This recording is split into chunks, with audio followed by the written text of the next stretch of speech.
On the 7th of February 1965, inside the royal palace of Athens, words were spoken that would forever change the fate of the Greek monarchy. Prince Michael stood at the altar, beside a woman who had neither titles nor royal lineage, and officially renounced any potential rights to the throne. His nephew, King Constantine, had made it clear, either the crown or this woman. Michael chose love, and that choice resonated in the hearts of people across Europe. He was a man who could have played an important role in Greece's destiny, but he preferred to become the husband of Marina Karella, a talented sculptor. Prince Michael was born in 1939 in Rome. His lineage was truly impressive. He was the last grandchild of King George I of Greece, and on his mother's side, his ancestry traced back to the famous House of Bourbon, the very dynasty that ruled in several European countries and still reigns in Spain to this day. One might assume a brilliant future awaited the boy, but his life turned out to be anything but predictable. Prince Michael's life began with tragedy. When he was just 1 year old, his father, Prince Christopher, passed away due to health issues, and when Michael was only 14, he also lost his mother, Princess Françoise of Orleans. Like many members of the Greek royal family at the time, he spent his childhood outside his homeland, exiled due to the political instability of the early 20th century. His mother had arranged for him to live in Spanish Morocco with his uncle, Henri, Count of Paris, and Princess Isabel Murat. After his mother's death, Michael remained under his uncle Henri's guardianship. Only when the laws prohibiting the royal family's presence in the country were repealed was he able to return to France. The family settled in the estate of Manoir du Coeur Volant, not far from Versailles.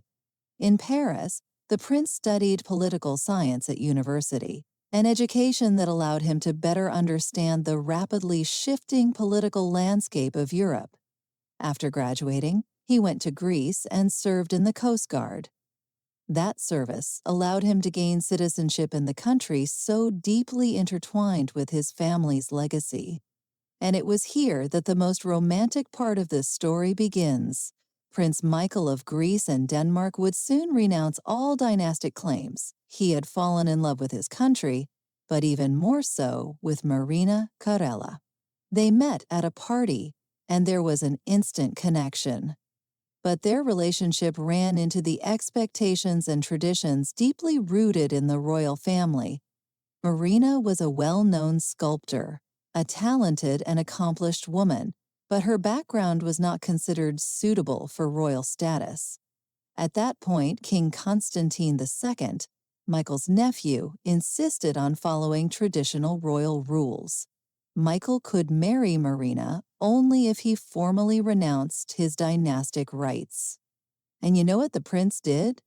He didn't hesitate for a second. The wedding took place on the 7th of February 1965 at the Royal Palace in Athens. The renunciation of his rights, according to Michael himself, was an easy decision. It was love at first sight, and it never, ever changed. Moreover, he once said that giving up the claim to the throne gave me a feeling of freedom.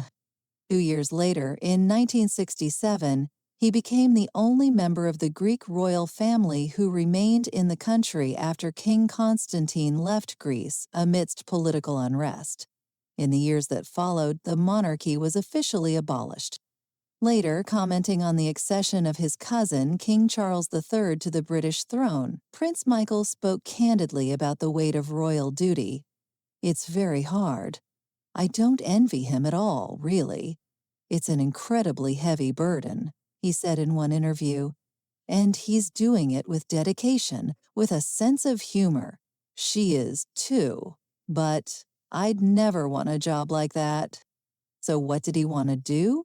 Prince Michael became a recognized author of historical fiction and biographies focused on European dynasties.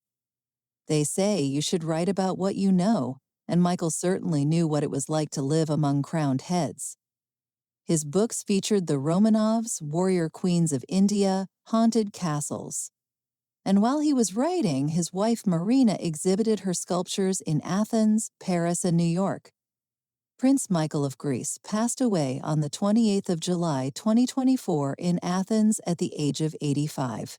He is remembered by Marina and their two daughters, Princess Alexandra of Greece, an artist and expert in pediatric care well known in New York society, and Princess Olga, Duchess of Aosta, a scientist and entomologist who, in 2008, married Prince Aimon of Savoy.